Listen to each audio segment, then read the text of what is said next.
Okay, we finally made it to the end of chapter 16. We just have one more theorem, and section 1610 is really just a summary of all the theorems from chapter 16. So let me start by reminding you that we had a second part to Green's theorem, and it looks like this. If you have a curve in the plane that bounds a region, then you can compute this quantity here across that region, and what this is the flux of the vector field F at any point in the region.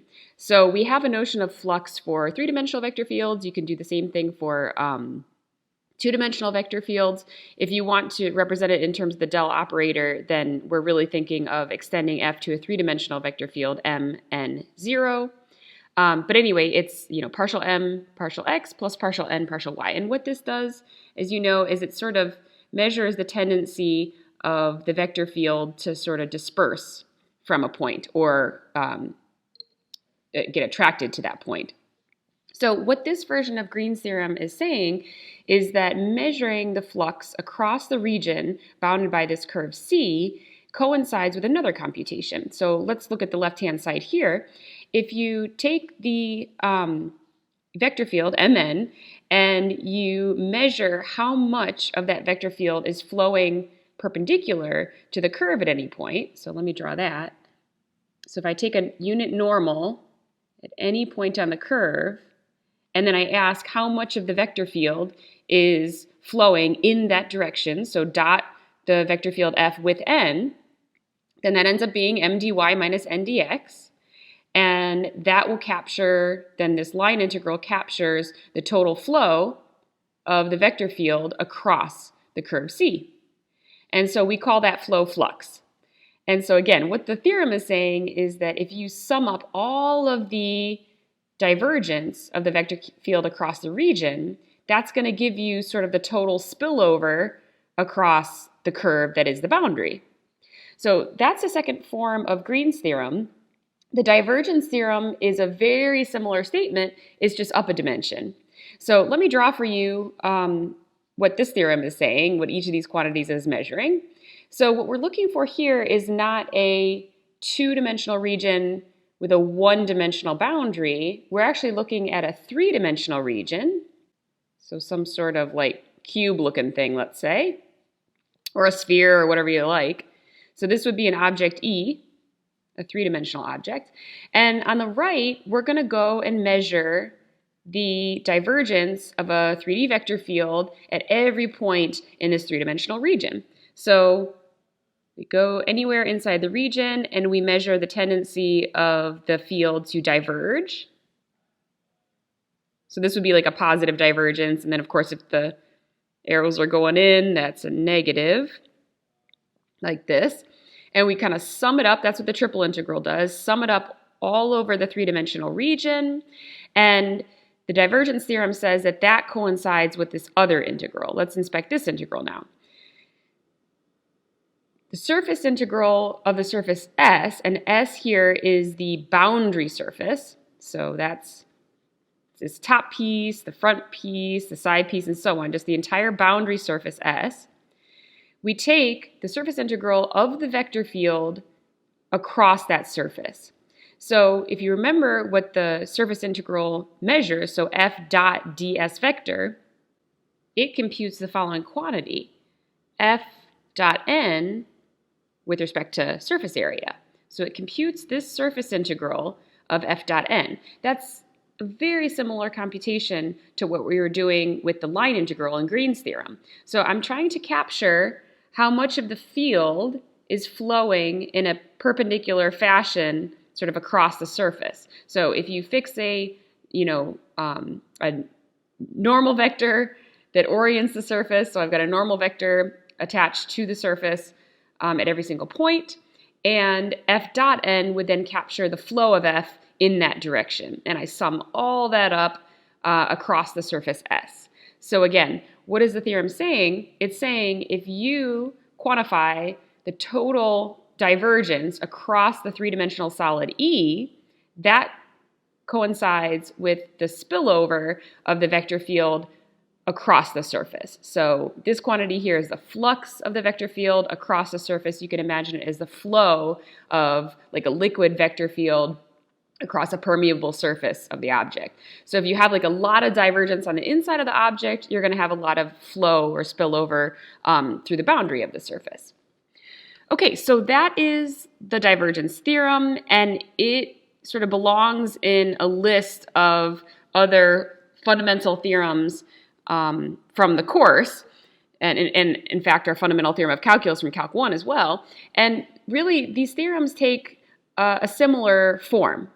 So what they're saying is you want to quantify something across a region, whether that region is a one-dimensional region, two-dimensional, or three-dimensional, and instead you can compute a sort of antiderivative type quantity just at the boundary of that region. So let's start with the fundamental theorem of calculus and see how it takes that form.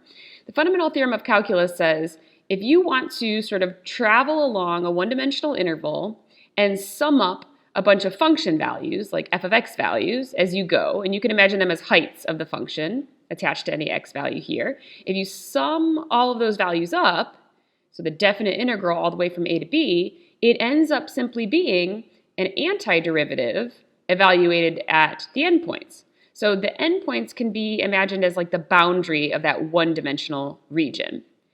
Now, the fundamental theorem of line integrals is very similar to that geometrically and then also with the whole derivative thing as well. So if I travel along a parametric curve and I add up a sort of function, you can think of it as a vector field here, then I could instead compute a sort of antiderivative, a potential function, and evaluate it just at the boundary, just at the endpoints of that one-dimensional curve. So in this case, the potential function is acting like an antiderivative of a vector field, a conservative vector field. Okay, let's see how Green's theorem, actually both instances of Green's theorem take that form. So the first part of Green's theorem computes the circulation along the boundary and compares it to the net curl across the region. So here we're not starting with a one-dimensional region and a zero-dimensional boundary. We go up a dimension. So we're looking at a two-dimensional region and we're traversing it completely with this double integral and summing up all the net rotation, all the curl across that two-dimensional region. And what the first part of Green's theorem says is don't bother with that. Instead, just look at the boundary of the region. So the boundary of a two-dimensional region would be a one-dimensional curve like this, and just sum up all of the circulation of the vector field. So how much of the vector field runs tangent to that curve? So like the fundamental theorem of calculus or line integrals trades out a sum of quantities across a region in favor of the evaluation of an antiderivative at the boundary, same thing is happening here. So curl is sort of like a derivative of a vector field in some way, and so summing up the derivative, the curl across a region, ends up being the evaluation of an antiderivative along the boundary. Okay, and then we know Stokes' theorem to be, exactly the same thing as the first part of Green's theorem. It's just happening popped out into 3 dimensions, but you're still measuring here the curl of the vector field tangent to the surface S, and you're trading it out for circulation of the vector field along the boundary of that surface, so the identical picture. Okay, and then let me go ahead and jot down here the second part of Green's theorem. Okay, so the geometry of the second part of Green's theorem is the same picture here. We're summing up something across a region D, and we're comparing it to another measurement along the boundary. So what we're measuring with this double integral is divergence. So if you take dp dx plus dq dy, you are summing up across the region the divergence of the vector field F.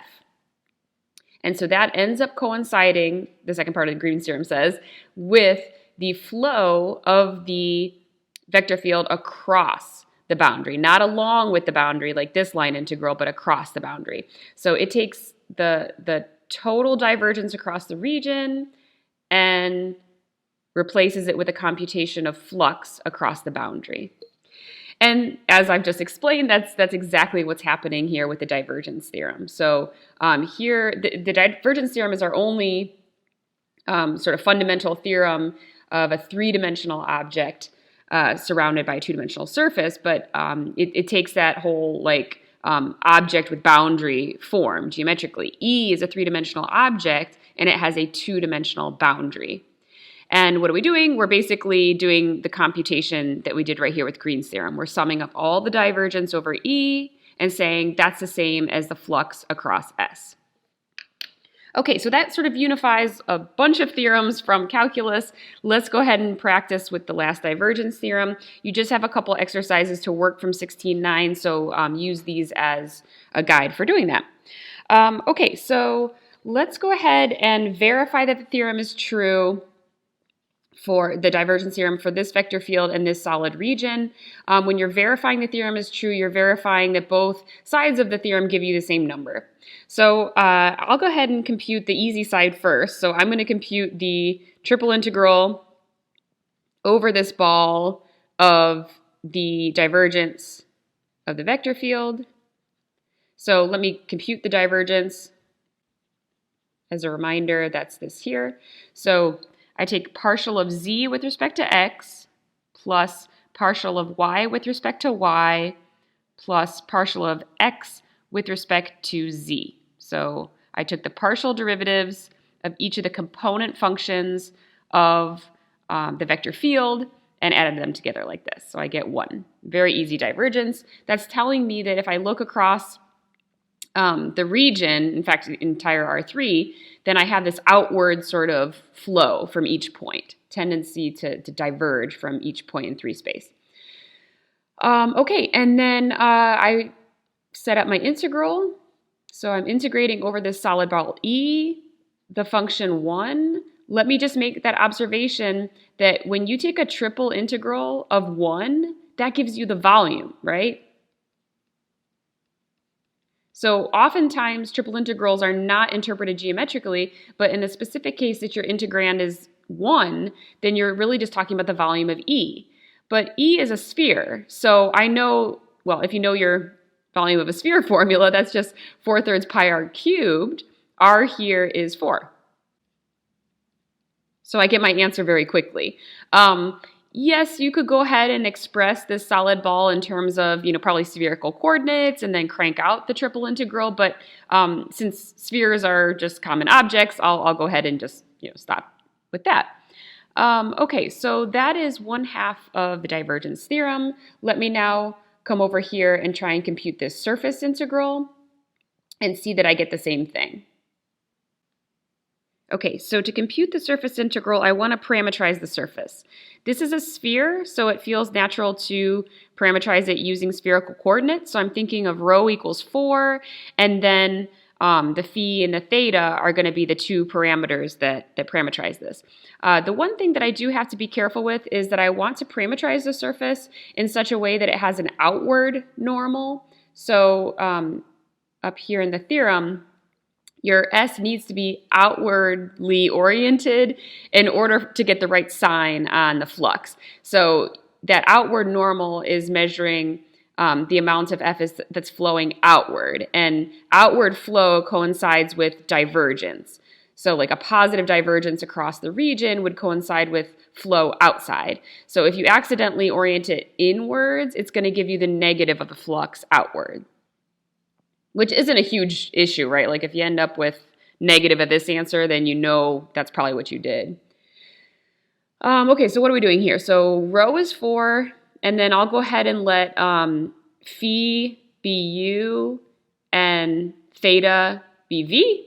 That actually does give us an outward normal. We've thought about that before, I think.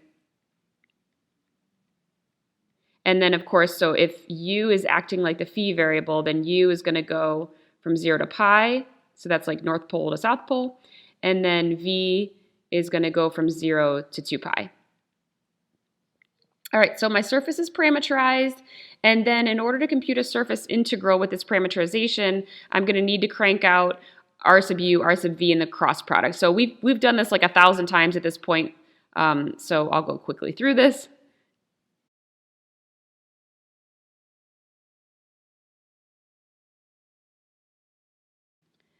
Okay, I'm ready to set up my surface integral then. So I am trying to compute the flux of F across the surface S. So for a surface integral of a vector field, I take my parameterization, I evaluate my vector field at the parameterization, and then I dot it with RU cross RV. So just a usual surface integral. So my vector field is Z, Y, X. I evaluate this at my parameterization. This is Z, this is Y, and this is X. Okay, and dot with RU cross RV. Well, I don't feel like writing that again. Okay, this dotted with that.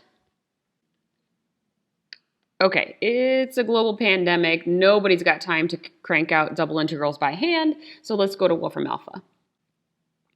Okay, I have plugged in my double integral to Wolfram alpha. Oh, I forgot the 64 up here. There was a 64 on there, because each of the terms has a 4 times 16.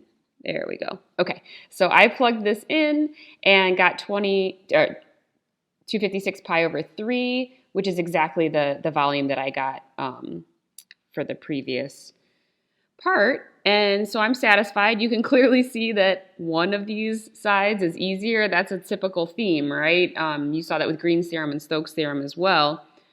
Sometimes the line integral was way easier to compute than the surface or double, or vice versa. Anyway, so there's one example. Let's crank through another one. Here, I'm not going to verify the theorem. I'm just going to use the theorem to avoid computing a surface integral and instead compute a triple integral. So they're asking me for the flux of this vector field across the surface that bounds this cylinder. If I wanted to compute that surface integral manually, just observe that I would need to split the surface integral into 3 separate pieces, because the cylinder that they're describing looks like this. So it's got a front side, a round side, and a back side. So I would really need to parameterize all 3 of those things separately and crank out the flux integral using those parameterizations. But what the divergence theorem says is, don't bother with that. Just go ahead and compute a triple integral over the solid region of the divergence of F. So hopefully that's going to be an easier computation. So let's go ahead and compute the divergence of the field. So this is F. Divergence of F, of course, is del dot F. So I take partial of m with respect to x plus partial of n with respect to y plus partial of p with respect to z. So 3y squared plus 0 plus 3z squared. So this is going to be the integrand of my triple integral. So I'm going to integrate over this cylinder 3y squared plus z squared. Okay, it's a cylinder, so cylindrical coordinates are going to be appropriate for representing it. I'm not going to use sort of the normal cylindrical coordinates because this cylinder is round in the YZ direction, right? I'd prefer to treat the Y and the Z as I normally treat X and Y. So I'd like to, for example, let Y equal R cosine theta, Z equal R sine theta, and X will just be X. So these are the types of cylindrical coordinates I'm using. And so the point is, the theory of cylindrical coordinates is exactly the same regardless of, how you permute these assignments. So the dV, for example, is still going to have an RdR d theta, even though it's x that is the variable that's acting like z in this case. I mean, obviously you can go through and verify that like using the techniques of 15.9, but it's going to work out exactly like that. It's just a naming system, right? Okay, so I know how to represent this object then using these cylindrical coordinates. I'm going to let x go between -1 and 2. That's the length here of the cylinder. And then I'll let r go between 0 and 1 because that's the bounds there. And then theta is 0 to 2 pi. Okay, so this is a description of this cylinder using these modified cylindrical coordinates. And I can set up my triple integral. So here I'm converting over to this new coordinate system. I need to convert these variables, and I need to put in the appropriate differential unit. And as I mentioned before, that's, again, going to be RD theta. So here we go. So with y and z acting like the r cosine theta, r sine theta, I'm getting r squared for y squared plus z squared. And then I have my r d theta, and then dx. So in normal cylindrical coordinates, that would have been a dz, but again, we've permuted here. Okay, so I'm just ready to crank this out then. This is r cubed, so I'm getting 3/4 r to the 4th. Plugging in a 1 and a 0 leaves me with a 3/4. Okay, I've just got this constant integrand then, so I can view this as, to be precise here,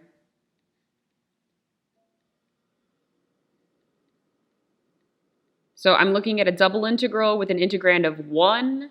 We know that that just measures the area of the region over which I'm integrating. The region over which I'm integrating here is rectangular because I have numeric limits both on theta and x. So I'm just getting 3/4 times the area of this rectangle. This is length 3, this is length 2 pi, so that's 6 pi.